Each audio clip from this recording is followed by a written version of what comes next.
Video ini hanya untuk mereka yang punya logika. Bagi yang tidak punya logika, skip aja. Gara-gara PSSI tidak transparan soal pemecatan Sinteyong, kini beragam tuduhan beredar. Salah satunya yang menakutkan adalah STY dipecat karena dia tidak mau diajak main mata. Lebih jauh lagi, Patrick Kluivert dipilih karena track recordnya menunjukkan dia memang bisa dibeli. Yang berada di belakang pemecatan ini, kata si pembuat tuduhan, adalah para mafia bola yang merasa bahwa praktek mereka tak bisa berkembang selama STY menjadi pelatih. Dia tidak akan bersedia diajak kerjasama untuk mengatur skor pertandingan atau menentukan susunan pemain. STY sepenuhnya menolak mengambil keputusan yang tidak profesional, sementara Kluivert sebaliknya. Kluivert ini bukan pelatih kelas dunia. Dia memang keren sebagai pemain, tapi sebagai pelatih tak ada rekam jejak yang menunjukkan dia layak diharapkan memimpin Indonesia untuk lolos ke putaran final Piala Dunia. Tapi dia dituduh berpotensi untuk melicinkan kerja mafia bola. Ini terutama dikaitkan dengan pengalaman dia saat melatih tim nasional Curaçao. Sekarang beredar video yang menunjukkan saat Curaçao dibantai Bahrain 0-4 pada 2021. Yang menarik dari video itu adalah adegan-adegan terciptanya gol di gawang Curaçao. Setidaknya ada 2 gol yang menunjukkan lini belakang Curaçao seperti menyilakan Bahrain memperoleh bola agar bisa menciptakan gol di gawang Curaçao. Dengan kata lain, Curaçao dituduh dengan sengaja kalah sebesar itu. Dan kalau itu benar, hampir pasti yang bekerja adalah kaum mafia bola. Dan kalau itu benar, hampir pasti kesengajaan itu terjadi akibat arahan Kluivert. Begitulah kisah menakutkan yang sekarang beredar. Pertanyaannya, layakkah kita percaya? Saya sendiri akan mengatakan tidak. Kisah itu terlalu dramatis. Kita misalnya bisa membuat serangkaian pertanyaan. Kalau ini benar, apakah Erick Thohir terlibat? Jawabannya, ya hampir pasti, karena bukankah memang dia yang memutuskan. Buat saya ini salah satu faktor yang utama yang menyebabkan hampir pasti tuduhan ini tidak benar. Kalau tuduhan itu benar, artinya Erick membiarkan Indonesia terlempar dari Piala Dunia. Dan yang paling akan disalahkan adalah ya dirinya. Terus kalau cerita ini benar, ini berarti Kluivert juga dengan sengaja mempermalukan dirinya. Saat ini kan tim Indonesia sedang menjadi pusat perhatian banyak negara.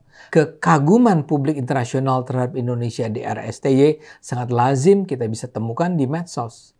Sekarang bayangkan kalau begitu STY diganti Kluivert, Indonesia hancur berantakan dibantai Australia, Bahrain, Cina, dan Jepang. Siapa yang akan disalahkan? Pertama Erick, kedua Kluivert. Itu akan menjadi horor terbesar buat karier kepelatihan Kluivert. Dan satu lagi, kalau memang para mafia bola ini merasa terganggu oleh integritas STY, sehingga si Opa Korsel ini harus diganti, apakah ini berarti gerombolan mafia bola ini sudah mengendalikan para pelatih nasional lainnya? Apakah Indra Syafri misalnya juga sudah dikuasai mafia bola? Saya nggak percaya. Dan saya tidak percaya bahwa pergantian STY terjadi karena tekanan mafia bola kepada Erick. Penggalan-penggalan puzzle-nya terlalu tidak kompak. Tapi sekarang, tolong Anda jangan menganggap saya mendukung pemecatan STY. Buat saya, pemecatan STY adalah sebuah kesalahan luar biasa. Dan masalahnya kita tidak memperoleh penjelasan yang masuk di akal dari PSSI. PSSI tidak transparan dan terkesan berusaha menutup-nutupi apa yang terjadi di bilik mereka. Salah satu contoh saja. Erick Thohir misalnya menyebut dia terkesan dengan komitmen Kluivert yang bersedia diundang untuk diwawancarai PSSI pada 25 Desember di hari Natal. Ada 2 masalah dengan wawancara ini. Pertama, Erick kok terkesan tidak menghargai Hari Raya Suci umat Kristen? Erick bercerita dia berada di Eropa untuk mencari pelatih selama 5 hari, dari 25 sampai 30 Desember. Pertanyaannya, kalau ada rentang waktu 5 hari, kenapa wawancara itu justru dilakukan pada tanggal 25 Desember di hari pertama dia sampai di Eropa? Mengherankan kan? Tapi baiklah, masalah ini kita kesampingkan dulu. Yang lebih penting adalah masalah kedua. Kenapa Erick menganggap kesediaan Patrick hadir adalah faktor penting yang membuat PSSI memilih Patrick? Kan ada banyak alasan yang membuat Patrick menjadi satu-satunya calon yang hadir. Pertama, dia mungkin bukan Kristen. Kedua, walaupun Kristen, mungkin dia bukan pemeluk Kristen yang merasa luar biasa penting untuk merayakan Natal sepanjang hari. Dan ini adalah hal yang lazim di Eropa. Ketiga, mungkin dia memang butuh pekerjaan dan duit. Jadi adalah mengherankan bahwa soal kesediaan dia hadir menjadi bukti keunggulan dia sebagai calon pelatih Indonesia. Ini adalah salah satu bentuk keburukan komunikasi PSSI. Timnas Indonesia sedang akan menjalani sebuah babak yang sangat penting dalam perjalanan mereka. Tapi ternyata PSSI seperti bermain-main dengan harapan publik. Kesedihan dan kemarahan supporter Indonesia saat ini luar biasa. Sudah terdengar seruan agar supporter Timnas Sepak Bola Indonesia memboikot rangkaian pertandingan yang akan dijalani di Gelora Bung Karno mulai Maret nanti. Sudah terdengar juga seruan agar Erik diganti. Bagi banyak fans Timnas, STY memang dipandang sebagai juru selamat sepak bola Indonesia. Dia sudah menjadi pelatih Timnas Indonesia selama 5 tahun. Dan selama 5 tahun ini Timnas Indonesia yang semula dipandang sebelah mata di Asia secara perlahan memperoleh kehormatan.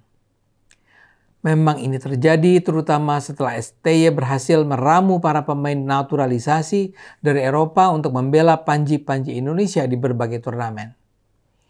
Tapi karena keberhasilannya itulah para pecinta sepak bola betul-betul bisa bangga dan berharap banyak dengan tim Garuda, baik dari tim senior sampai tim bocil.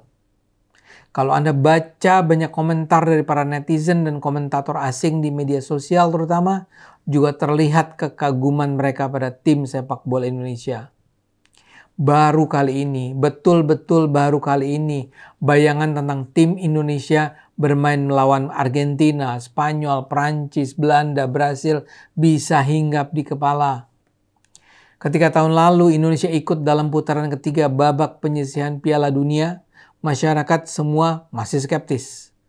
Tapi ketika ternyata Indonesia bisa bermain imbang dengan Australia, Bahrain, bahkan menang dari Saudi, kepercayaan diri Indonesia melonjak cepat.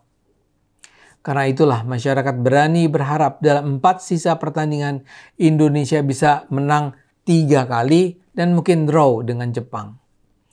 Kalau itu bisa terjadi, sangat mungkin Indonesia akan menempati posisi dalam grup yang menjadikannya langsung masuk dalam putaran 48 besar tahun 2026. Masyarakat sadar bahwa salah satu faktor penting dalam pencapaian Indonesia ini adalah STY. Masyarakat Indonesia sebelum ini tak pernah mendengar sedikit pun persoalan dengan STY dalam posisinya sebagai pelatih Indonesia. Saya itu mungkin nggak punya telinga yang cukup tajam, tapi tak sekalipun saya mendengar sekedar rumor atau bahkan gosip tentang STY dalam hubungannya dengan tim Indonesia. Jadi kalau sekarang tiba-tiba saja STY dipecat untuk digantikan pelatih selevel Patrick Kluivert, wajar kalau ini menimbulkan rasa tak percaya, kesedihan, dan kemarahan. Celakanya seperti saya katakan, PSSI tidak mampu memberikan penjelasan. Dalam konferensi persnya Erik mengatakan dia mengganti STY karena melihat perlunya pelatih yang lebih bisa menerapkan strategi yang disepakati para pemain, komunikasi yang lebih baik, dan implementasi program secara keseluruhan yang lebih baik. Ini adalah penjelasan yang abstrak dan absurd. Apa urusannya strategi pelatih harus disepakati dengan pemain? Memang pelatih seperti Alex Ferguson, Mourinho, dan Pep Guardiola misalnya berdiskusi untuk mencapai kesepakatan bersama dulu sebelum bertanding. Para pelatih sukses lazim bertindak tegas, bahkan otoriter, karena merekalah yang memang diharapkan bisa menentukan strategi permainan terbaik. Apalagi kalau kemudian dikait-kaitkan dengan bahasa. Salah satu kendala yang dianggap dimiliki Sinteyong adalah dia hanya bisa berbahasa Korea sehingga sulit untuk berkomunikasi dengan para pemain yang didominasi kaum naturalisasi. Ini sungguh tak masuk akal karena di dunia kita bisa menyaksikan ada begitu banyak pelatih yang bisa berkomunikasi dengan para pemain yang berlainan bahasa. Pendek kata, alasan-alasan yang dikemukakan PSSI sungguh jauh dari memuaskan. Dan karena itu wajar kalau sekarang berkembang ada begitu banyak tuduhan hitam seperti yang saya sampaikan di awal. Saya tetap berharap timnas bisa lolos ke Piala Dunia. Tapi saya tetap menganggap pemecatan STY adalah kesalahan yang fatal. Saya berharap PSSI bisa berkomunikasi baik dengan rakyat. Ayo gunakan akal sehat. Karena hanya kalau kita gunakan akal sehat, Indonesia akan selamat.